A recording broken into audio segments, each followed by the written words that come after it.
Heavy-duty security gates weighing up to 20,000 pounds are lifted by a crane like a roll-up door. The robbers entered the vault in an orderly fashion, only to find nothing in the large royal vault. Seeing this situation, they couldn't contain their joy, because no one in the world could have imagined that they would go to such lengths to enter an empty safe. Hacker Kayla reported the exciting news to Berlin. Berlin said they just needed to be patient. Those top tycoons will dutifully hand over their heirlooms. The day before the auction arrived quickly. The auctioneer carefully placed the various rare jewels brought by the nobles into boxes, and then moved the boxes to dedicated counters. The cautious auctioneer sealed the vault with double security measures of fingerprint and facial recognition, making it impossible for even an ant to crawl in. With such tight security measures, even if they wanted to open it again, they would need to wait another 6 hours, and this period was their perfect opportunity to act. A group of 6 entered the sealed space, disinfected their bodies, and put on specially made top-grade protective suits. Only by doing so could they leave no trace in the vault, not even a single eyelash. Kayla looped the pre-prepared surveillance footage and swapped it with the real-time feed. The rest of the group followed suit, calmly and leisurely making their way through the secret passage to the back of the vault, rolling in one by one through the crevices. Kayla's heart was momentarily in her throat, fearing that something unexpected might happen, but fortunately, everything went smoothly. Just the thought of 44 million euros about to be in their pockets, the thieves could hardly contain their excitement. Boss Berlin cautiously approached to observe. At this moment, the auctioneer was only a wall away from them. Who could have imagined that the seemingly heavily guarded vault was now witnessing a top-tier,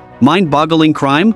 Berlin instructed his subordinates that before the surveillance switched back, the boxes containing the jewels must be returned to their original positions. With a signal, the group began their performance, and the dazzling array of jewels was overwhelming. Luckily, each jewel had its own unique code, making it easy for the thieves to count. With everyone's tacit cooperation, the jewels were stolen one by one. Unexpectedly, when distributing the loot, Damian and Berlin got into a conflict, causing the jewels, along with their boxes, to crash to the ground with a loud noise. This instantly caught the attention of the auctioneer. However, the security guard explained that it might have been just an expanding noise, nothing to worry about. The puzzled auctioneer, after hearing this explanation and seeing the surveillance footage presented by the security guard, felt reassured. But the auctioneer still couldn't shake off his unease. He pressed his ear against the wall, trying to catch any suspicious sounds. On the other side of the wall, however, stood 2 people frozen in place, their faces grave, fearing that the auctioneer might suspect something. Intuitively, the auctioneer sensed that something was amiss. He immediately requested the security guard to open the vault, but the guard explained that reopening the door would take another 6 hours. Left with no choice, the auctioneer asked to check behind the vault. Alert Kayla immediately sensed their intention. She ordered everyone to evacuate the vault immediately, closing the exit behind them. The thieves hastily jumped out of the cabinet, seizing a remote control on the way and blocking the entrance with a machine. On the other side, the security guard had obtained the key to the backup door. After unlocking 2 fingerprint locks in succession, to their dismay, the door was not fully closed yet. Kayla felt like the sky was falling, as the backup door was about to open.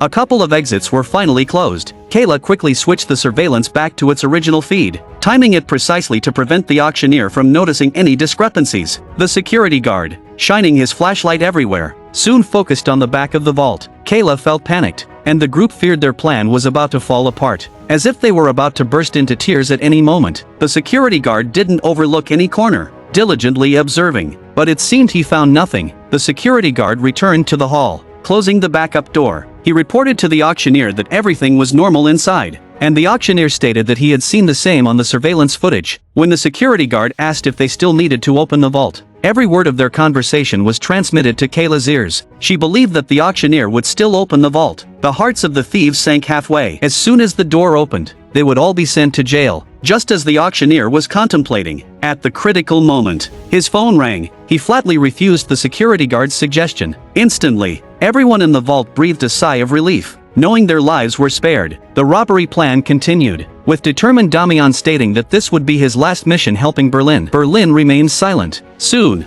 all the jewels were successfully stolen, and the group calmly evacuated. But before they left, they had to clean up the scene. They sealed the walls with a shovel, meticulously welded the entrance with an electric welder, and painted the welded seams with matching colors. Using a vacuum cleaner, they removed all traces of welding residue, ensuring no evidence was left behind. Then, they used fake old bricks to block the wall. They left everything in the tunnel, including cranes, excavators, and motors, all the tools used in the crime. Finally, they closed the tunnel, grabbed the jewels and computers, and made their escape. A seamless robbery was completed. Berlin couldn't help but imagine how, centuries later, the tools would be discovered by future generations. They would become legends, leaving a vivid mark in history. However, one final step remained in this crime. In the dead of night, Berlin stealthily sneaked into the auctioneer's home, disguised as the auctioneer, and quietly took his car keys, deliberately exposing himself to the surveillance. Berlin directly got into the auctioneer's car. He carefully selected an inconspicuous location from the auctioneer's travel records and drove off into the night. Before long, he arrived at his destination. After confirming that there was no one around, he promptly opened the door. Berlin took out his tools and then produced an expensive jewelry tag. He lit the tag with a lighter, intentionally leaving a small part of it in the toilet and cunningly placing the remains in the folds of his clothes. But that wasn't enough. Berlin directly took out the jewelry, cut off a small piece, and threw it into the gap of the sofa. After completing a series of actions, Berlin returned the car keys and neatly put back his hat and clothes in their original positions. The group of thieves returned to the inn in batches. To avoid suspicion, they didn't flee overnight but planned to leave gradually the next morning. However, before leaving, them needed to thoroughly clean the room, ensuring that no evidence or loophole was left behind. In the adjacent room, Damian was sorting out the jewelry. He placed the jewelry in vacuum bags and compressed them into small packets with a machine. Looking at the hard-earned wealth, Damian couldn't help but shed tears. Then he put the compressed jewelry into sardine cans, covered them, and after processing them through the equipment, a brand new sardine can was freshly produced. The next day, when the police discovered the anomaly in the safe,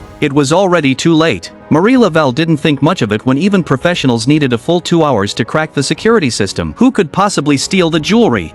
But she was soon proven wrong. The jewelry disappeared without a trace. Not even a single hair left behind. The security guard added that on duty that day, besides the auctioneer, no one else came or went. The police acted swiftly, directly arresting the prime suspect. Just as their plan succeeded, the thieves were about to make their move to leave. Berlin arranged for Bruce and Kayla to leave first, carrying 3 cans of jewels disguised as backpackers checking out. They slipped away right under the police's noses, taking a bus to Spain and then traveling along the Pyrenees Mountains to their destination. Berlin believed this was safe because the police wouldn't suspect backpackers of carrying valuable diamonds, especially on a bus. Meanwhile, Roy and Cameron walked out with suitcases, while Damien took the remaining cans, pretending to be a happy family, and drove off in a motorhome. As the mastermind, Berlin left the hotel last, handling materials used in the heist, telescopes, monitors, and computers, before taking a train to join everyone at the destination. On the other side, the police reviewed last night's garage surveillance footage, showing the auctioneer driving out at midnight. The auctioneer found this absurd since he had the same coat, but the person sneaking out in his car was definitely not him. The police were baffled. The police were puzzled and thought the auctioneer was talking nonsense. Adding to the intrigue, the thief drove the car to the auctioneer's second residence. After a search, traces of jewels were found in the bathroom and on the couch, presenting the evidence to the auctioneer. Stunned by the irrefutable evidence, the man was speechless, questioning if he sleepwalked last night. Amused, the police assured him that no matter where he hides the jewels,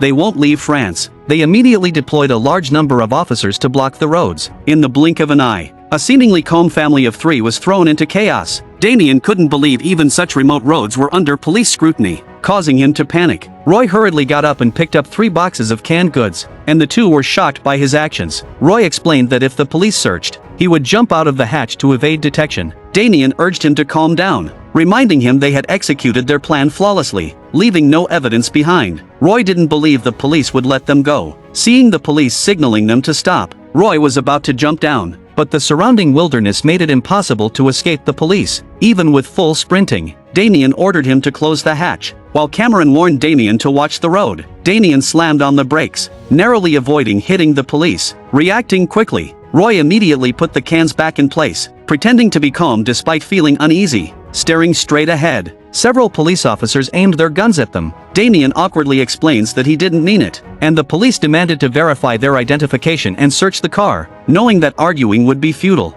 Damien reluctantly complied with the police, taking the fake IDs from Cameron. Cameron quickly stood up to open the door for the police. The officers instructed the 3 to stay put while they observed the details inside the vehicle. Damien handed over the IDs to the police without flinching, but tension rose when someone noticed the cabinet. Roy panicked instantly. The police asked where they were from, and Damien replied that they were a family of 3 from France, on a trip to honor their deceased wife and mother. Roy added that his mother never had the chance to travel before. As the police opened the cabinet, everyone tensed, fearing they would be caught. Unexpectedly, the police showed more interest in the urn beside the canned goods. Cameron sadly explained that it contained her mother's ashes, but it was illegal to transport ashes without authorization in France. Roy couldn't hide his anger, but the police insisted on opening both the urn and the cans. The atmosphere inside the motorhome instantly grew tense. The Cameron lowered her head in fear. Seizing the moment before anyone could react, she grabbed the urn and hugged it tightly, quickly opening the car door and running out. The police ordered to catch Cameron, but she sprinted forward with all her might, disregarding their commands. Despite a warning shot fired into the air, she remained resolute, pushing forward against the mass of police officers. The police had no choice but to aim at Cameron and fire a precise shot, which left her terrified. She stood frozen in place, silently awaiting her punishment, overwhelmed with grief, before collapsing to the ground. However, the police insisted on taking the urn from her hands. Despite Cameron's fierce resistance, the discrepancy in strength between her and the officers led to a struggle, causing the urn to slip out of her grasp. Cameron couldn't believe what was happening as she watched the scene unfold before her eyes. Under the watchful gaze of the police, she tearfully and painstakingly gathered the ashes back into the box. Damian, who arrived at the scene, comforted his heartbroken daughter. Witnessing this, several of the officers couldn't help but feel guilty. Upon hearing their story, the sympathetic police decided not to search them further and allowed them to leave. Back in the car, the them breathed a sigh of relief. Cameron's convincing acting had successfully deceived the police. Damien reminded them to call Kayla and Bruce, confirming they were still on the bus. Damien warned that even the remote road they were on had been barricaded, making the bus likely unsafe. He instructed them to get off at the next stop and take the mountain path, setting up their tent in a secluded area at nightfall and leaving at dawn the next day. Meanwhile, Damien decided they would rest at a nearby camping site for 3 days. He anticipated the authorities wouldn't suspect they. Under Roy's direction, Damien parked the car, while Cameron operated inside. Roy also started the installation of the device after making sure there was no danger around it. However, their close-knit behavior drew the attention of the police, revealing a relationship more complex than mere siblings. Meanwhile, the perplexed police sought the expertise of top detective Alicia Sierra, known for her unparalleled success rate. Alicia Sierra's first act upon taking the case was to release the auctioneer, as she immediately recognized that he had been framed. To make matters worse, Damien received a call informing him that Berlin was encountering difficulties while handling the loot. Risking detection by the police, he decided to turn back to the hotel to assist Berlin. Before leaving, Damien instructed the 2 youngsters to clean all traces from the car. Then, he rode off on a motorcycle without looking back. Roy and Cameron skillfully cleaned the vehicle, intentionally scattering someone else's hair that they had prepared beforehand in various corners. After tidying up, the 2 didn't have time to rest before the police closely monitored them. The police surrounded the camper van tightly, fingers on the triggers, ready to charge in at any moment. Fortunately, Cameron noticed that something was amiss just as the police approached the vehicle step by step,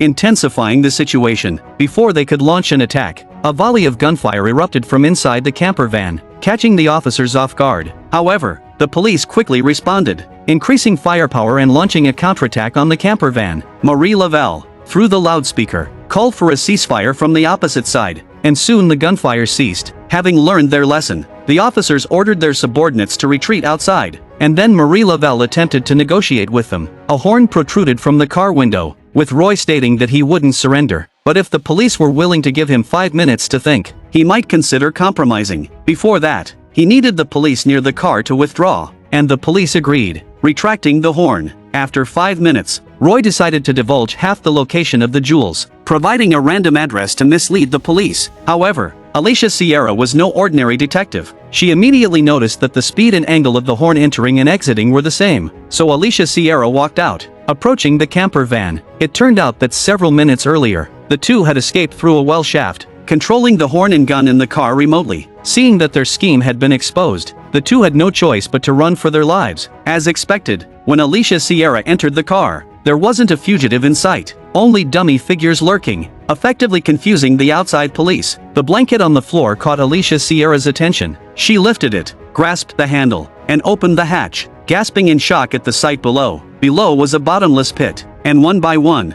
the police jumped into the hole, holding their guns, venturing deeper. Meanwhile, Roy and Cameron finally reached the exit of the shaft. Roy quickly climbed up, and pushed it open from inside, and the 2 finally saw daylight again, but they dared not slack off and sprinted towards the truck. Watching the traffic, Roy hatched a plan. He instructed Cameron to buy carpet glue and a glue gun from the nearby store. Cameron was puzzled, but without a word, she headed towards the store, Roy pulled out the dagger hidden in his shoe and headed straight for a large truck. The cops in the shaft were in hot pursuit. In no time, they arrived where the two were. Just as Cameron emerged from the store, she anxiously scanned the surroundings. As she pondered where Roy might be, a truck passed in front of her, with Roy's head popping out from the back, signaling her to come over. As Cameron stepped forward, the police opened the manhole cover behind her. She quickly climbed onto the roof of the car, perfectly avoiding the police's sight. She handed the hot glue gun to Roy, who secured the fabric cut just now onto the car roof. He instructed Cameron to grab the railings on the roof, then lie down quickly, pulling down the fabric. Now they seamlessly blended with the cargo compartment. Taking advantage,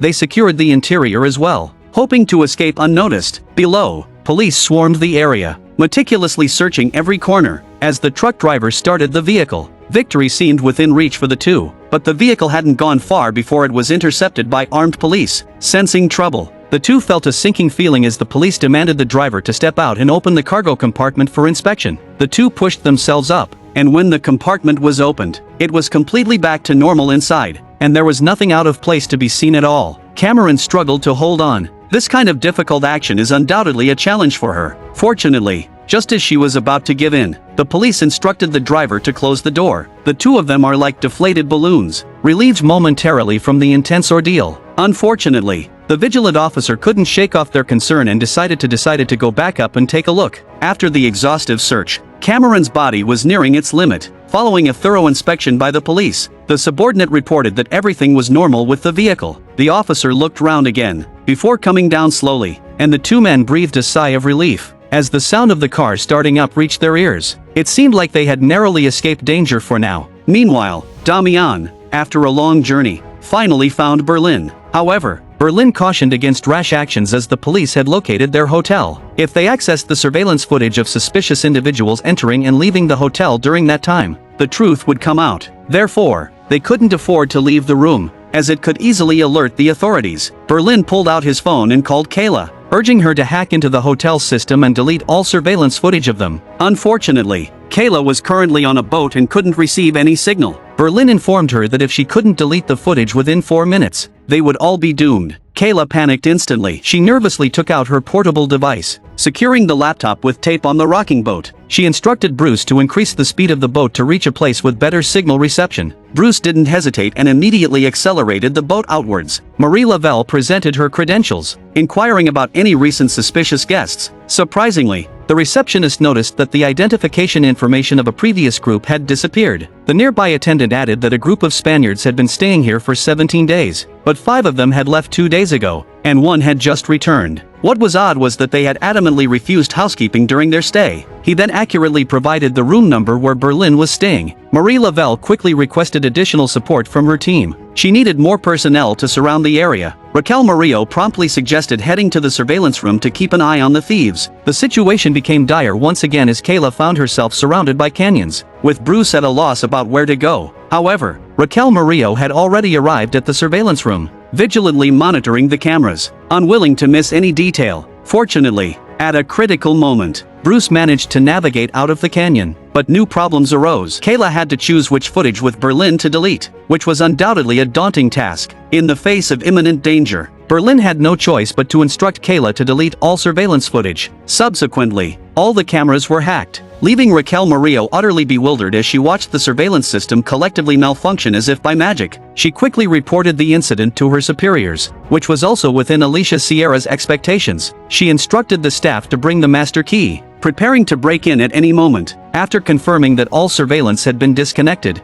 Berlin and Damian sprang into action. They exited the room, darting around the corridor. Just as the elevator reached their floor, Alicia Sierra and the police swiftly loaded their weapons, but to their surprise, the two slipped away before the elevator doors opened. They quickly ducked into a nearby storage room, evading the pursuit of the two formidable women. Damian brought over a box, and Berlin slipped into a passage, with Damian following closely behind. The passage led to a basement with a car parked inside. Seeing the vehicle, the two concocted a plan. Disguised as hotel staff, they confidently approached the car. Berlin put on glasses while Damian successfully found the car keys, immediately starting the vehicle and making their escape. Meanwhile, Marie Lavelle and Alicia Sierra searched the hotel room from top to bottom but found no trace of anyone. Marie Lavelle acted decisively, believing they were still fleeing within the hotel. She ordered to close all exits, including the parking lot, but it was too late. Damian had already driven the car out, and her men sealed off the parking lot tightly. Damian parked the car in a secluded corner. They swiftly got out, unbuttoned their shirts, removed their hats, and tossed them into a nearby trash can, seamlessly blending into the surroundings before walking away. They were intrigued by a delivery guy at the entrance. Hastening their steps, they masqueraded as couriers, embarking on another round of escape. The thought of disappearing in plain sight made Berlin feel incredibly cool. As they drove from day into night, Cameron and Roy wrapped themselves in canvas, skillfully dodging helicopter searches. Meanwhile, the truck had reached Spain, where they felt like passengers on a sleeper bus, relishing the thrill of survival. When the truck stopped at a service station, they quickly disembarked and ran towards the rendezvous point. Bruce and Kayla covered hundreds of kilometers on a speedboat. Upon reaching the shore, they abandoned the boat and sprinted inland. Subsequently, they alternated between motorcycles and boats, each change of transportation making it increasingly challenging for the authorities to track them down. As for Berlin, he never expected the police to set up checkpoints 60 kilometers from the capital, rendering the highways impassable. So they set their sights on mountain bikes by the roadside,